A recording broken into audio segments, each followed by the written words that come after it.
There are days now, when the fog rolls in thick from the Pacific, cloaking Monterey in a soft, gray hush, that I can almost forget. Almost. The scent of salt and cypress, the distant groan of a buoy bell, the rhythmic crash of waves against the shore. These are the constants that anchored me then, and still do now. My name is Noah Jenkins, and I'm 30. My whole life, this place has been my North Star, the deep blue pulse of my existence. I work for a conservation trust here, dedicating my days to protecting the very waters that raised me, the kelp forests and the otters and the quiet majesty beneath the surface. It's a life I chose, a life I loved, a life that felt whole and true. Until it didn't. Until the coastal drift pulled me under, and I nearly drowned in its current. It's been a while since the storm passed, but there's a whisper of the past that still catches me sometimes, a phantom ache in my chest when I see two people walk hand in hand by the old pier. It reminds me of the way I used to feel, the boundless, naive hope I carried. I met Serena 2 years ago. She was new to Monterey, fresh out of a research program, hired as an assistant for a project the trust was collaborating on. From the moment she walked into that old, drafty office overlooking the bay, she was a force of nature, a sunbeam piercing the usual quiet dedication of our work. She had this cascade of dark hair, the kind that always looked windswept even indoors, and eyes the color of a stormy sea, captivating, deep, restless. And a laugh, a bright, melodic sound that could fill a room and make every head turn. She spoke with a confidence that both intimidated and thrilled me, a quick wit that made me feel utterly charming when I could keep up with her. We connected instantly, over late-night data analysis sessions and early morning dives. She had the same passion for the ocean, or so it seemed. The way she'd talk about the intricate dance of ecosystems, the fragility of marine life, it mirrored my own deepest convictions. It felt like finding a missing piece, a soulmate for the profound love I held for the world beneath the waves. Our dates were simple, but in my memory, they shimmered with a golden light. We'd walk along Cannery Row after the tourists had gone, the air cool and crisp, her hand tucked into mine. We'd watch the otters float on their backs in the harbor, listen to the barking seals, share cheap takeout on my tiny balcony overlooking the bay. She told me she loved the simple beauty of it all, that she'd never felt so at peace. I believed her. I wanted to believe her. She made me feel seen, truly seen, not just as Noah the marine biologist, but as Noah the man with dreams and a heart full of quiet devotion. She stirred something in me, a desire for a future I hadn't even consciously realized I craved until she was there, painting it in vibrant colors with her presence. Every touch, every stolen glance, every shared smile felt like a promise whispered by the sea itself. My world, which had always been rich in purpose, now brimmed with an even richer joy. The early days felt like a dream, a seamless tapestry woven with shared interests and burgeoning affection. She moved into my small apartment overlooking the harbor, and for a while, it felt like our home. She'd wake before me sometimes, making coffee, the scent mingling with the sea air that drifted through the open window. We'd talk for hours about our work, about her aspirations, about my quiet contentment with Monterey. But even then, subtle notes began to sound off-key, small dissonances in the harmony. I remember one evening, curled up on the couch, watching the sunset paint the sky in fiery hues, when she sighed, a little too deeply. She said something like, "It's beautiful here, Noah. So quaint." The word hung in the air, a whisper of judgment I couldn't quite place. Quaint. It wasn't a compliment, not really. Another time, she'd look at the modest size of my apartment, my worn books, the simple, functional furniture, and comment, "You're so grounded. It's really admirable, you know? Not everyone can be content with such stability." Her voice held a strange inflection, as if stability was a polite word for stagnation. I dismissed it, of course, attributed it to her vivacious spirit, her global perspective. She'd lived in bigger cities, traveled for research. Monterey, with its predictable tides and tight-knit community, must have felt small to her sometimes. It didn't mean she didn't love me, or love us, right? My best friend, Caleb, would visit often. He was different from me, restless, charming, always chasing the next adventure, the next grant, the next country. He'd done stints in Costa Rica, Papua New Guinea, South Africa, always coming back with wild stories and a new set of scars. I admired his courage, his boundless energy, even if I preferred the quiet rhythms of my own life. Serena seemed utterly captivated by Caleb. She'd lean in, eyes wide, as he recounted diving with hammerhead sharks or trekking through remote jungles. She'd laugh at his jokes, a little louder, a little longer than mine. I'd notice her comparing us sometimes, not overtly, but in veiled ways. She'd say to Caleb, "That's exactly what I mean, Caleb. Noah, you just don't understand that kind of drive, do you? You're so rooted." She'd glance at me, a quick, dismissive flick of her eyes before turning back to Caleb, who'd just grin, oblivious.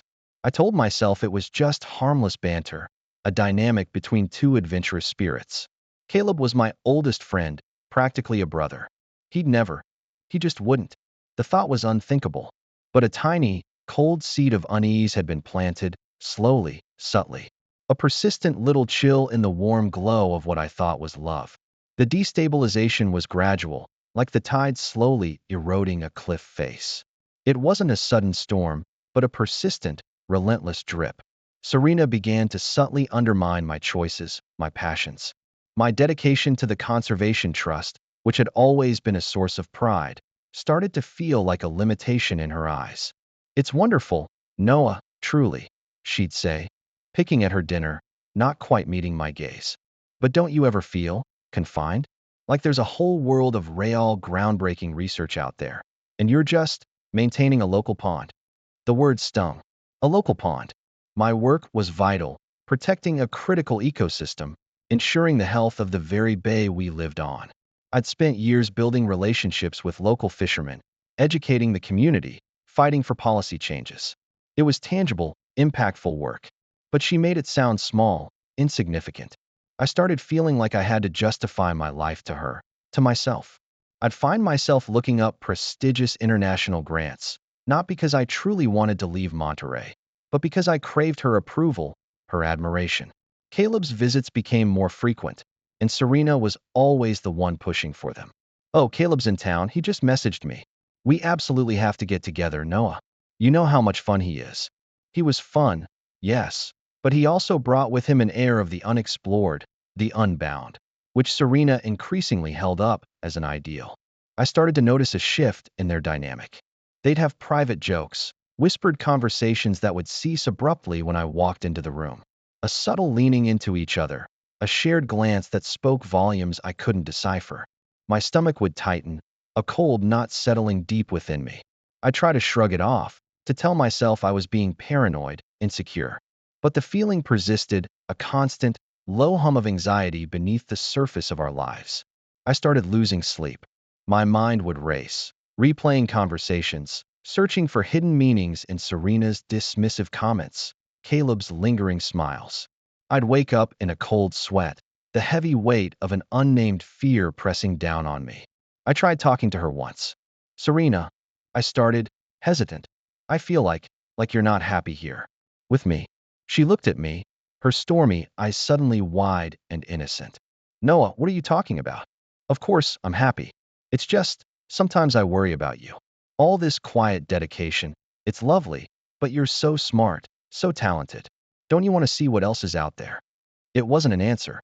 It was a deflection, a question thrown back at me, designed to make me doubt myself, to make me feel like I was the problem for being content. She had a way of twisting my words, of making my genuine concerns sound like my own failing.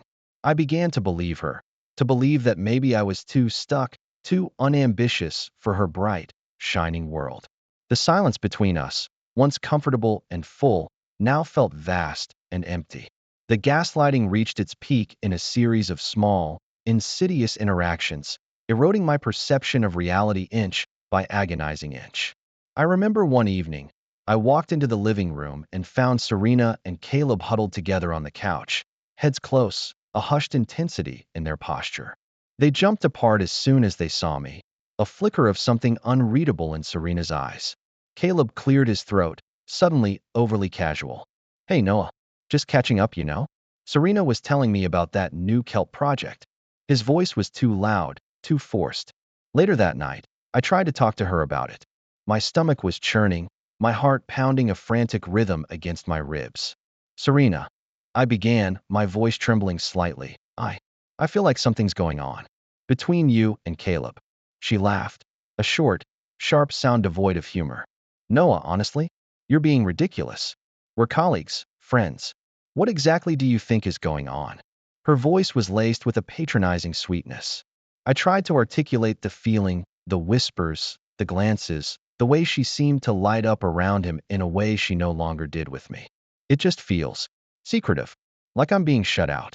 Her expression hardened, then softened into a look of feigned concern. Noah, my love, you've been so stressed lately, haven't you? You're working too hard. Your imagination is running wild. Caleb and I are just discussing some possibilities for future grant applications. You know how much I admire his drive, his adventurous spirit. It's a completely different energy than what you and I share, which is also lovely, of course, in its own way. The subtle dig, the casual comparison, was delivered with a smile. But to suggest anything more, it's really quite hurtful, Noah. Do you really not trust me? The conversation ended with me apologizing, feeling foolish and overly sensitive. My mind raced, trying to reconcile what I felt with what she was telling me. Was I truly just paranoid? Was my own insecurity creating these scenarios? She made me feel like my feelings were invalid, my perceptions distorted.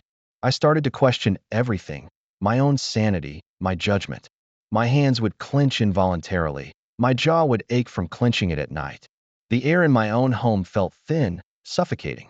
I started watching them, not out of suspicion, but out of a desperate need to prove myself wrong, to quell the gnawing dread. I'd catch them sharing another knowing look, another hushed moment, and then when I looked closer, they'd pull away, innocent smiles plastered on their faces. It was a game, and I was losing. My self-worth was plummeting, replaced by a hollow ache of confusion and self-doubt. I felt like I was walking on quicksand, every step uncertain, every footing potentially leading to a deeper trap. Despite the growing emptiness, the doubt, the cold dread, I held on to a thread of hope. I loved her, or at least the idea of her, the woman I thought she was. I clung to the shared history, the dreams we'd once whispered under the vast Monterey sky. I thought that maybe, if I showed her how much I truly valued her, how much I wanted a future with her, she would see. She would remember. I decided to propose. The annual community fundraiser for the Conservation Trust was the perfect occasion. It was my world, my people, my passion. I had spent weeks planning it, ensuring every detail was perfect, from the local wines to the silent auction items. The evening was meant to be a celebration of our shared dedication to the ocean, and for me, it was meant to be the start of our forever. I had a ring in my pocket, nestled in a velvet box, warm against my thigh. I'd rehearsed the words 100 times, imagining her radiant smile, the tears in her eyes, her whispered yes. I saw our future spread before us like the calm, moonlit bay, steadfast, beautiful, deeply rooted. The community hall buzzed with cheerful chatter, the clinking of glasses, the soft strumming of a local band. I was circulating, greeting old friends, feeling a nervous excitement flutter in my chest. I kept glancing at the entrance, waiting for Serena. She was late, as usual, but tonight it felt different. A prickle of unease. Then, the music seemed to falter, the hum of conversation dimmed, though I knew it was just in my own head. They walked in hand. It was Caleb and Serena. The world tilted.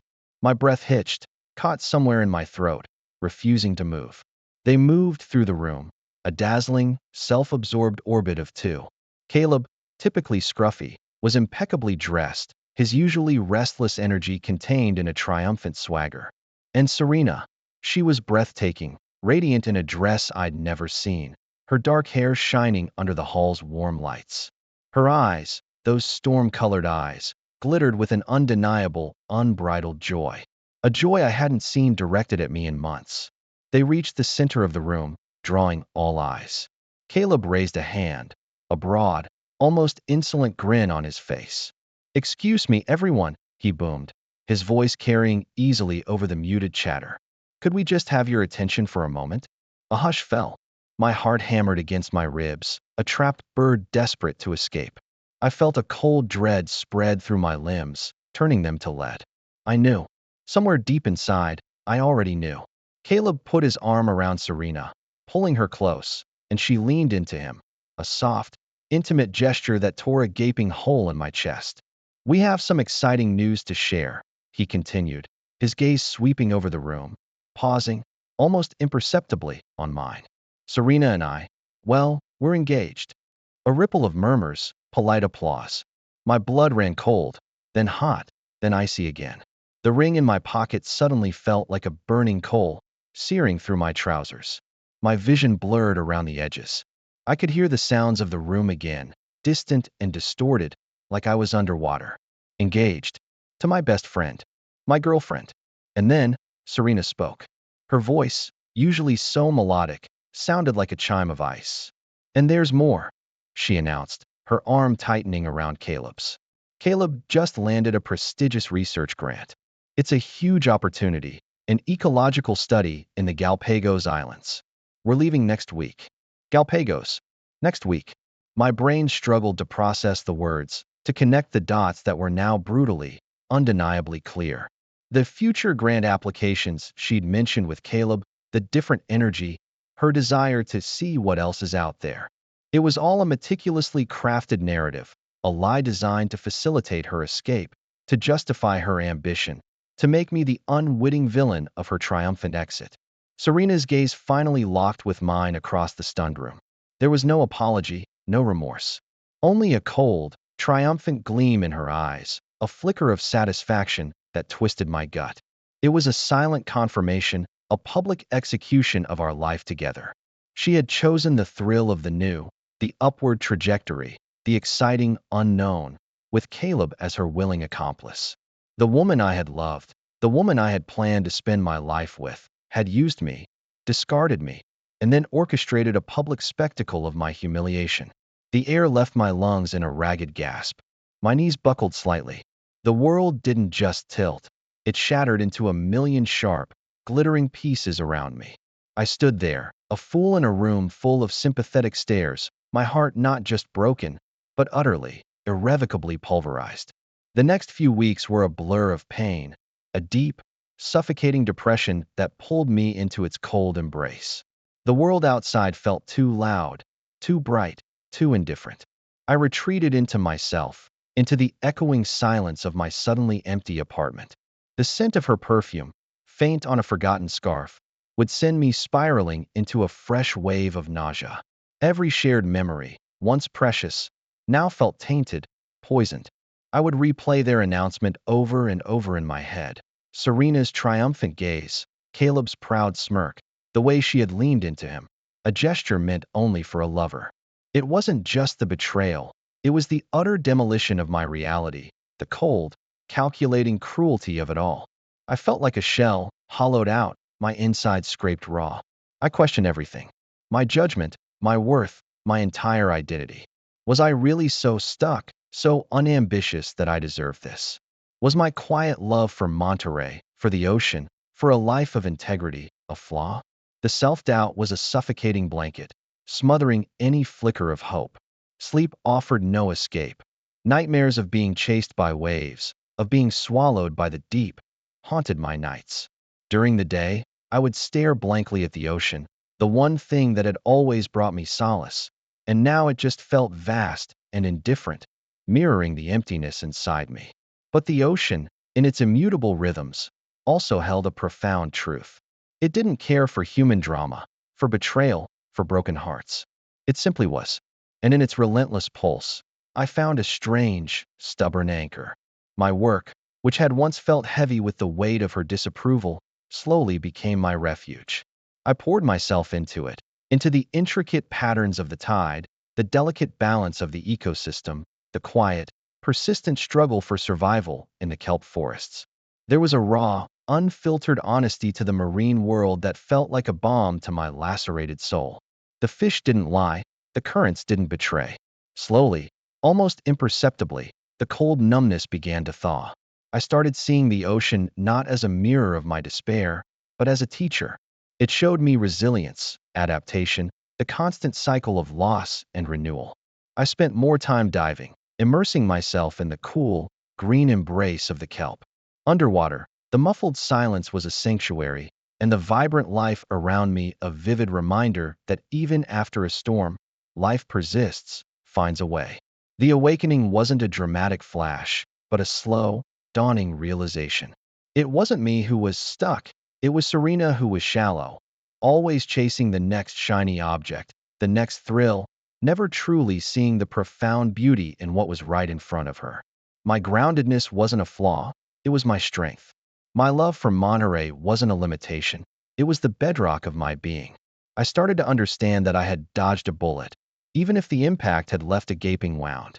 A life built on such deceit, on constant dissatisfaction, would have eventually crumbled anyway. The first steps were small, painful. I cleared out her things, packing them into boxes without ceremony, leaving them on her family's doorstep out of town. I unfriended Caleb from all social media, deleted his number, cutting the ties with a clean, surgical precision that still made my hands shake. I started talking to my other friends, really talking, letting them see the shattered pieces. Their empathy, their quiet presence, was a lifeline. I stopped blaming myself. I acknowledged the pain, let myself feel the anger, the grief, but then I started to look forward, not with a grand vision, but with a quiet determination to rebuild, brick by painful brick. The coastal drift had pulled me under, but it also forced me to learn how to swim again. Years have passed since that night. The scars are still there, etched into the landscape of my heart, but they are no longer gaping wounds. They are silvered lines, reminders of a battle fought and won. The deep depression eventually lifted, replaced by a quiet, profound sense of peace. I never left Monterey. In fact, I doubled down on my commitment to this place, to the ocean that cradled my brokenness and whispered hope into my healing. I channeled all that raw energy, all that passion, into something new.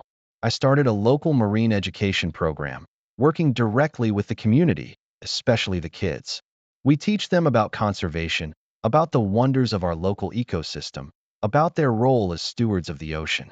Seeing their eyes light up as they discover a tide pool creature, watching their wonder as they learn about the vastness beneath the waves, fills me with a joy that is pure, untainted, and deeply purposeful.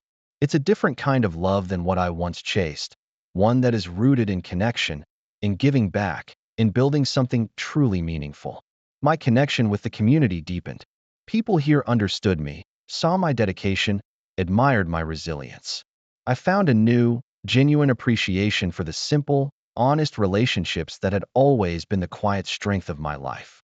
I learned that true happiness doesn't lie in chasing fleeting excitement or external validation, or in measuring myself against someone else's restless ambition.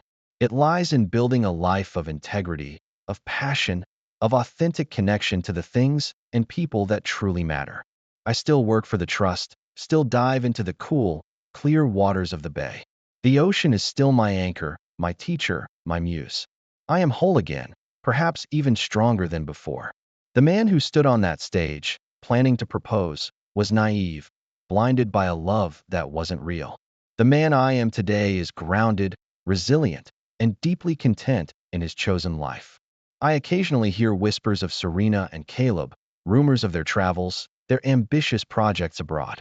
Sometimes I see their names in obscure scientific journals or a passing mention in an online article. It barely registers.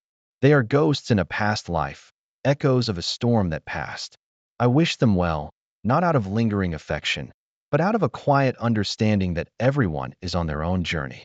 My journey, however, led me back to myself, back to the heart of what truly matters.